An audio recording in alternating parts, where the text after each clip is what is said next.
चलिए देखिए, तो ये ग्राफ कर्व मैंने आपको समझा दिया। सिग्मोइड कर्व होता है, एस शेप का होता है, ठीक है। इस कर्व को ऑक्सी हीमोग्लोबिन डिसोसिएशन कर्व भी आप बोल सकते हो और ऑक्सीजन डिसोसिएशन कर्व भी बोल सकते हो। हालांकि मोर करेक्ट बोलना होगा ऑक्सी हीमोग्लोबिन डिसोसिएशन कर्व, क्योंकि ऑक्सी हीमोग्लोबिन के डिसोसिएट होने से O2 रिलीज होता है। ऐसा थोड़ी कि ऑक्सीजन यहाँ डिसोसिएट मतलब कि ब्रेक हो रहा है, ठीक है। फिर भी ऑक्सीजन डिसोसिएशन कर्व भी एनसीईआरटी आपने लिखा है, क्योंकि ऑक्सी हीमोग्लोबिन के डिसोसिएट होने से ऑक्सीजन रिलीज हो रहा है, इसलिए ऑक्सीजन डिसोसिएशन कर्व भी इसको बोल देते हैं, ठीक है। ये मैंने आपको समझा दिया है पूरी अच्छे तरीके से। अब इसमें मुझे कुछ बात करनी है आपसे, and that is the P50 value. अभी एक टर्म आएगा P50 वैल्यू। क्या होता है ये P50 वैल्यू? सुना ध्यान से, what is P50 value? Actually P means here partial pressure. P का मतलब अलग है। अरे यार,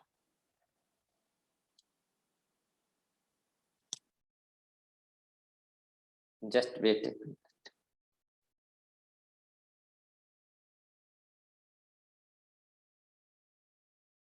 हाँ, तो P का मतलब यहाँ अलग है और इस 50 का मतलब अलग है।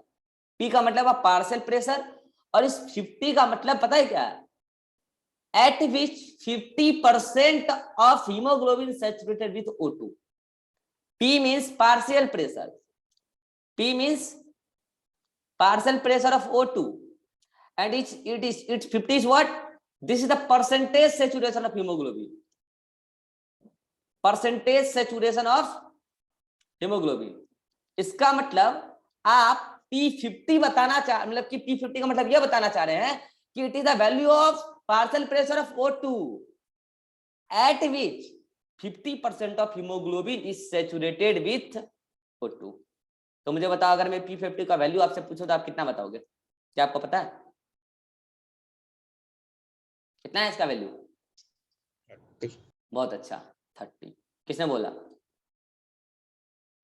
हाँ बहुत अच्छा, 30। हाँ भाई, बाकी बच्चों को क्या दिक्कत है? मैं पूछ रहा हूं कि पार्शियल प्रेशर का वैल्यू बताओ, वो पार्शियल प्रेशर जिस पर 50% हीमोग्लोबिन O2 के साथ सेचुरेटेड होता है। तो 50% सेचुरेशन PO2 वैल्यू 30 पे ना आता है जी। हाँ रिवा सृष्टि, क्या दिक्कत है? रिभा, क्या दिक्कत है? नहीं दिक्कत। अगर नहीं दिक्कत है तो मुझे जल्दी से P75 का वैल्यू बताओ रिभा, और विवेक P25 का वैल्यू बताएगा। चलो बताओ रिभा। P75 का 40 और P25 का 20। तो यही है P50 और P75 और P25। P is the partial pressure of O2 and नीचे जो डिजिट है वो लिखा है, ये बता रहा है कि उस समय कितना परसेंट हेमोग्लोबिन O2 के साथ सैचुरेटेड है। ये ग्राफ मैंने बता दिया, this is all about graph. Graph में जितना इंफॉर्मेशन देना था मैंने बता दिया, लेफ्ट शिफ्ट और राइट शिफ्ट भी बता दिया, ठीक है। अगर आपको ये सब चीज समझ में आ गया है तो मुझे जल्दी से मेरे 5 क्वेश्चन का आंसर दे दीजिए। सोच समझ के आंसर देना, लेकिन सही देना। ये देखो कर्व मैंने बता दिया। अच्छा पता है? हाँ बोलो बोलो। सर अभी जब टेम्परेचर को लेके बताए थे ना सर, टेम्परेचर बढ़ेगा और शिफ्टिंग को लेके, सर एट नॉर्मल टेम्परेचर पे क्या होगा? शिफ्टिंग होगा कि नहीं होगा? नहीं होगा। एट नॉर्मल टेम्परेचर पर कर्व जैसे है वैसे रहेगा, ठीक है। और एक बात सुनना, अगर आपसे कल को क्वेश्चन आ जाए कि जब कर्व शिफ्टिंग होता है तो कर्व शिफ्टिंग मोस्टली राइट होता है कि लेफ्ट होता है, तब क्या बोलोगे? लेफ्ट होता है कि राइट होता है? Mostly right sir. राइट, क्योंकि बॉडी में मोस्टली फिजियोलॉजिकल कंडीशन राइट के अंडर आती है। आप O2 की मात्रा बहुत ज्यादा बढ़ा लो, ऐसा आप योगा करके कर सकते हो, और वो आप डेली करते नहीं हो। तो बॉडी में अच्छा O2 की कमी कभी भी पड़ सकती है अचानक से, खूब ज्यादा वर्क कर ली O2 की कमी पड़ जाएगी, CO2 बढ़ जाएगा, ठीक है। तो नॉर्मली शिफ्टिंग राइट में जाता है, कभी कभी लेफ्ट में जाता है, ठीक है। हाँ, तो ये सारा हो गया कर्व के बारे में। अब एक चीज इसमें कॉन्ट्राडिक्शन है, एनसीईआरटी ने ये 0 से बनाया है। एक बार बताओ, क्या कभी भी परसेंटेज सैचुरेशन हेमोग्लोबिन का 0 होता है? 25% से नीचे कभी गिरता ही नहीं है। तो एक कर्व एक्चुअल में कैसा होना चाहिए था? ऐसा। अभी आपने मेरे स्लाइड में देखा होगा कि मैंने यहां से यहां तक लाके उसका छोड़ दिया, मैंने नीचे नहीं ले गया। कारण समझ में आया क्यों? नीचे ले ही नहीं जा सकता। लेकिन ठीक है, 11th लेवल पे आपकी एनसीईआरटी उतना फोकस्ड वे में आपको नहीं पढ़ा रही है, वो तो बस फ्लो में यहाँ तक लेके आ गई, तो करेक्शन भी नहीं है, कोई बात नहीं है। वो क्या है कि जनरलाइज्ड वे में आपको नॉलेज दी है, स्पेशलाइज्ड वे में अगर नॉलेज देती तो कर्व यहीं तक रहता, उससे नीचे जाता ही नहीं।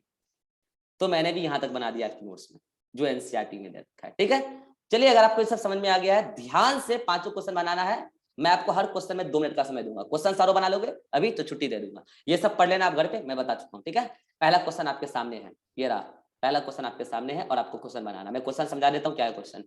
Choose the correct option. और ऑप्शन ये है कि P76.3 का वैल्यू P28.4 से ज्यादा होगा। सेकंड ऑप्शन ये है कि P28.4 का वैल्यू P76.3 से ज्यादा होगा। तो इस दोनों में से कौन सा सही है, चूज करें विथ रीजन, जल्दी से।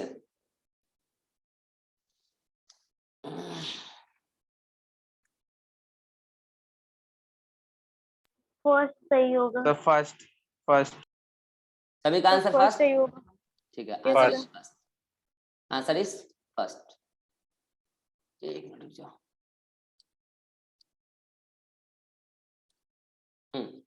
अरे यार ये हो क्यों नहीं रहा। हाँ, आंसर इज फर्स्ट और एक्सप्लेनेशन इधर है। समझ में आ गया? हाँ है। अब इसको कैसे कंपेयर कर सकते हैं, बात बताओ। अगर आप P75 और 25 को देखें, इसका वैल्यू P75 पे 40, इसका 20, तो अगर P70 मतलब ये ज्यादा तो ये भी ज्यादा, नीचे वाला ज्यादा तो इधर भी ज्यादा, तो हाई हाई से आप याद रख सकते हैं।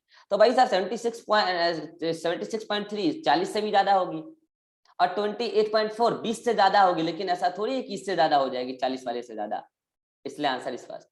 अगर आपको ये समझ में आ गया नेक्स्ट क्वेश्चन कीजिए जल्दी। आपको कर्व दिख रहा होगा, नॉर्मल टेम्परेचर पर 37 डिग्री सेल्सियस पर आपको दिख रहा होगा। परसेंटेज सैचुरेशन यहाँ पे किसका आप जानते ही हैं, ये percentage saturation of haemoglobin with O2 है। ये बार बार बोलने की जरूरत नहीं है, नहीं भी बोले तो समझ जाना, वो कर्व उसी का बनता है। तो ए और बी का टेम्परेचर क्या रहा होगा, आराम से सोच समझ के बताओ, हर बार नहीं है। आप देख लो ए कौन सा शिफ्ट है, राइट या लेफ्ट, बी कौन सा शिफ्ट है, राइट या लेफ्ट, उस हिसाब से आप लेफ्ट और राइट शिफ्ट का आपको पता है टेम्परेचर कब बढ़ता है कब घटता है। जल्दी से आंसर बताओ।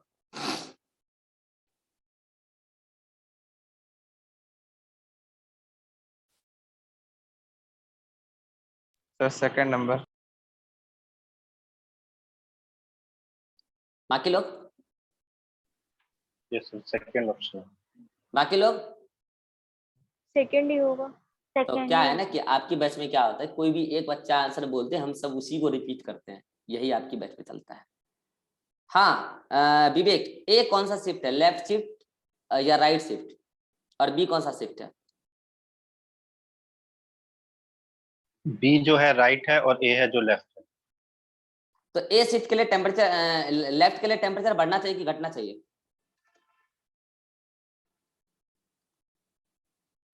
ए के लिए टेम्परेचर कम होगा और बी के लिए ज्यादा होगा। तो 37 से ज्यादा 37 से कम होना चाहिए ए, तो 37 से कम क्या दिख रहा है यहाँ पे ऑप्शन में, 35, यस सर। और 37 से ज्यादा क्या दिख रहा है, 40। अब आप लोग क्या कह रहे हो कि बी को 35, बताओ क्या करें हम, माथा पटक के नहीं मर ले हम, जहर दे दो मुझे, सर मैं खा बी लेता हूं। बोले हैं सर, सेकंड नंबर बोले हैं सर। अच्छा मतलब ये, अच्छा ऑप्शन ही इस तरीके से है। चलो फिर you all are correct, sorry मुझे लग रहा था ये इस टाइप से ऑप्शन है, नहीं ठीक है, हाँ ठीक है, फिर all you all are correct. फिर इसमें तो माथा पीछी करना ही नहीं था, समझ गए ना आंसर का एक्सप्लेनेशन। चलो थर्ड क्वेश्चन बनाओ। Yes yes sir. अरे यार ये क्या हो रहा है, मिट नहीं रहा।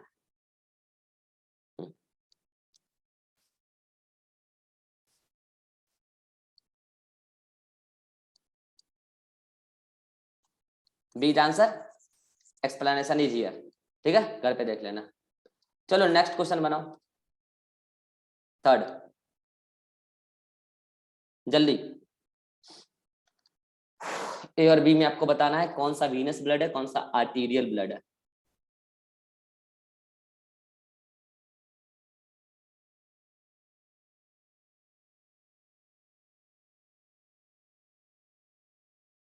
ए होगा।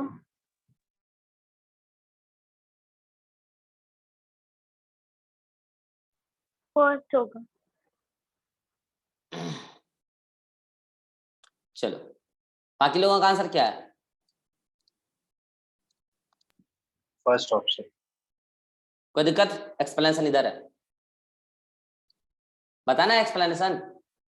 आर्टियल बेड है जिसमें PO2 ज्यादा और CO2 कम, अगर ऐसा है तो ये फेवरेबल कंडीशन किसके लिए? लेफ्ट शिफ्ट के लिए। तो ए हो गया लेफ्ट शिफ्ट, मतलब लेफ्ट की तरफ होगा कर्व। वीनस ब्लड में PO2 ज्यादा, सॉरी PO2 कम PCO2 ज्यादा, तो राइट शिफ्ट। देखो जब तक कुछ ना बोले तो आप पल्मोनरी आर्टरी और वेन या फिर अम्बिलिकल आर्टरी और वेन के बारे में नहीं सोचोगे। नॉर्मली आर्टरी और वेन जो है वही है। चलो नेक्स्ट क्वेश्चन बताओ जल्दी से, 4 नंबर, जल्दी बताओ।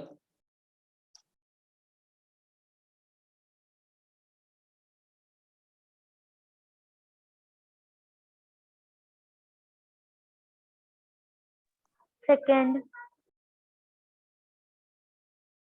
बाकी लोग सेकंड। ठीक है। Explanation second. क्या रहा एक्सप्लेनेशन? क्योंकि बता चुका हूँ फीटल हेमोग्लोबिन का सेचुरेशन, फीटल हेमोग्लोबिन का बाइंडिंग एंटीबॉडी के साथ ज्यादा होता है। क्यों? क्योंकि उसमें जो गामा चेन है। अच्छा एक बार बताओ, मैंने पिछली वाली मीटिंग में शायद गलत बताया था। देखो सही क्या है कि HbA1 HbA2 और HbF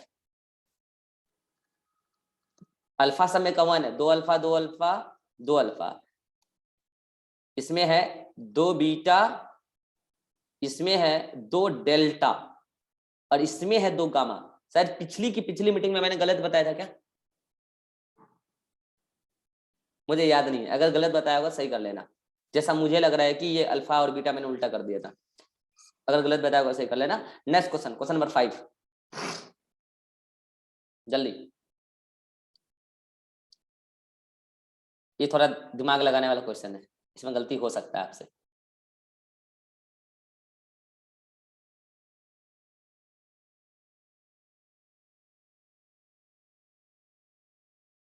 सर ए होगा। बाकी लोगों को क्या लगता है?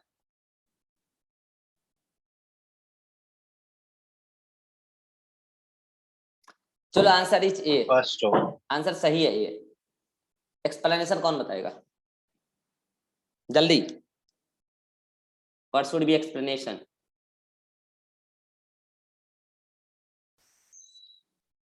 रीवा बता पाओगे? No sir. तुक्का मारने से क्या फायदा है? सर हाँ बोलो। सर जो फीटल में जो वो मैक्सिमम होता है ना, तो बाइंडिंग और एफिनिटी तो एडल्ट में मिनिमम होता तो है। बाइंडिंग एफिनिटी तो ए में ही ज्यादा दिख रहा है ना, 75 दिख रहा है, इसमें 70 दिख रहा है, तो ए होना चाहिए फीटस के लिए सर ना।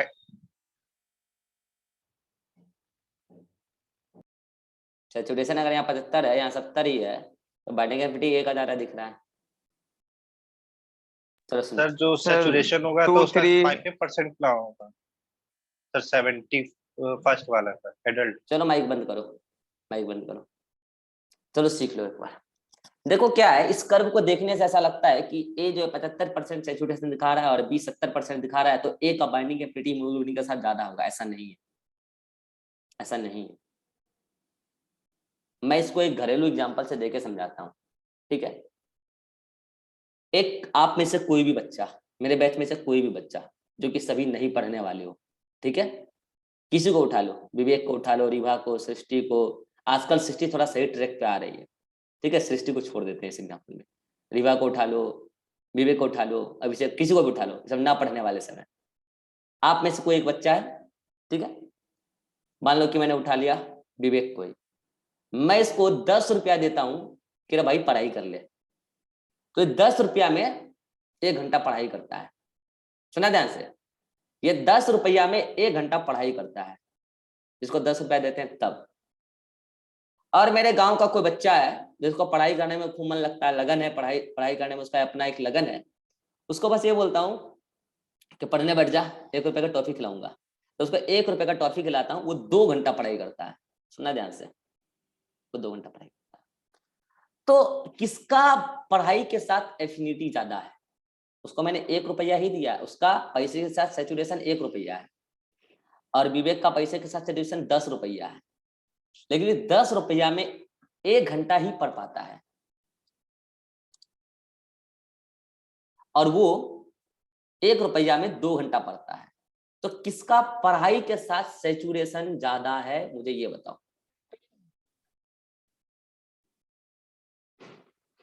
Riva, yes sir. कितना देर पहले मीटिंग से आउट हुए थे? 1 मिनट पहले हुआ होगा। रिकॉर्डेड देख लेना, नहीं समझ में आएगा, लास्ट का रिकॉर्डेड देख लेना 5 मिनट, अब क्लास खत्म होने वाला है। तो एफिनिटी ज्यादा है उस गांव वाले लड़के का। मैंने आप में से किसी को भी उठाया और बोला कि भाई 10 रुपए दे रहा हूँ, पढ़ लो 1 घंटा। तुमको 10 रुपए दे रहे हो, तुम 1 घंटा पढ़ाई कर रहे हो। मैं अपने गांव के बच्चों को 1 रुपया दे रहा हूँ, 2 घंटा पढ़ाई कर रहा है। इसका मतलब अगर उसको मैं पैसा नहीं देता तो भी वो 1 घंटा की पढ़ाई कर लेता। इसका मतलब उसका पढ़ाई का डेफिनेटली ज्यादा है। यहाँ वही हो रहा है। ए वाले केस में क्या हो रहा है, ए वाले केस में क्या हो रहा है, 75% सेचुरेशन आ रहा है कब? जब मैं उसको PO2 वैल्यू 110 दे रहा हूं तब वो 75% सेचुरेशन दिखा रहा है। और बी वाले को मैं 70 दे रहा हूं PO2 तो वो 70 का सेचुरेशन दिखा रहा है। मैं मानता हूं कि ये ज्यादा पढ़ाई कर रहा है, 75% ज्यादा सेचुरेशन है। भैया 110 दे रहे हैं PO2 तब 75% दिखा रहा है, और मैं इसको PO2 70 दे रहा हूं तो 70 में ही ये 70, यानी कि आप ये देखो डिफरेंस। उस एग्जांपल को मैं फिर से समझाता हूँ, उल्टा के समझाता हूँ, उसमें एक मिस्टेक हुआ एग्जांपल में। मैं फिर से वो एग्जांपल समझाता हूँ, ए और बी वाला, ठीक है।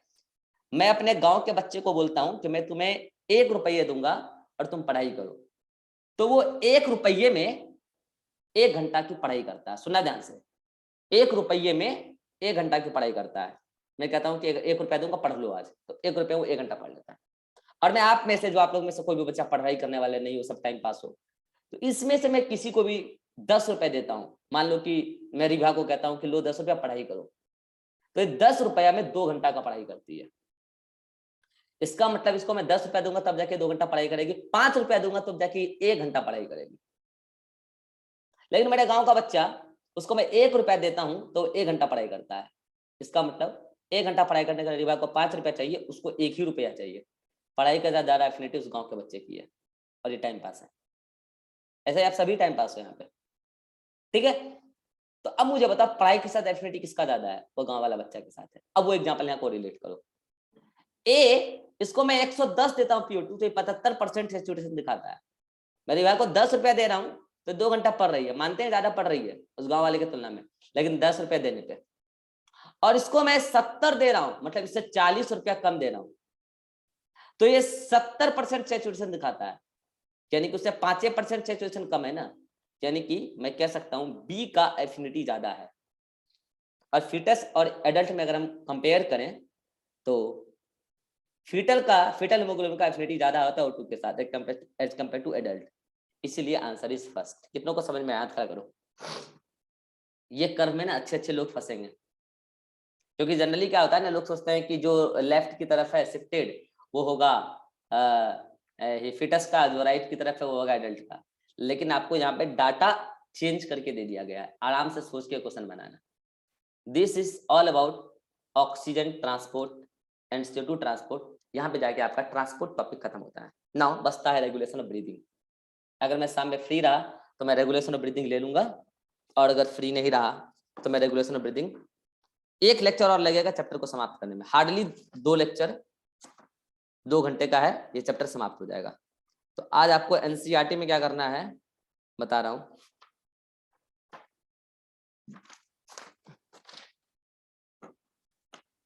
NCERT पे आज आपको पेज नंबर 274 पे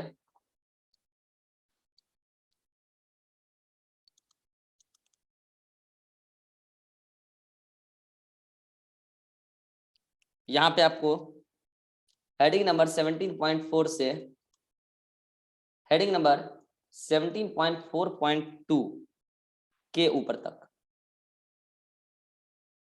तक पढ़ लेना, ठीक है जी। अच्छा एक बात बताओ, अगर आपसे हम पूछे 100 ml O2, 100 ml blood, oxygenated blood कितना O2 कैरी करता है? 20 ml? Yes sir. अगर मैं पूछूं आपसे कि 100 ml ब्लड कितना CO2 कैरी करता है, तो याद रखेंगे 4 ml, ठीक है। ये दोनों डाटा मैं आपको पहले ही बता चुका हूँ। मिलते हैं नेक्स्ट क्लास में, रेगुलेशन ऑफ ब्रीथिंग पढ़ाएंगे। अगर यहाँ तक में किसी को कोई भी डाउट हो तो आप पूछ सकते हैं। Abhishek? No sir. Riva? No sir. Srishti? No sir. Vivek? चलिए मिलते हैं नेक्स्ट क्लास में।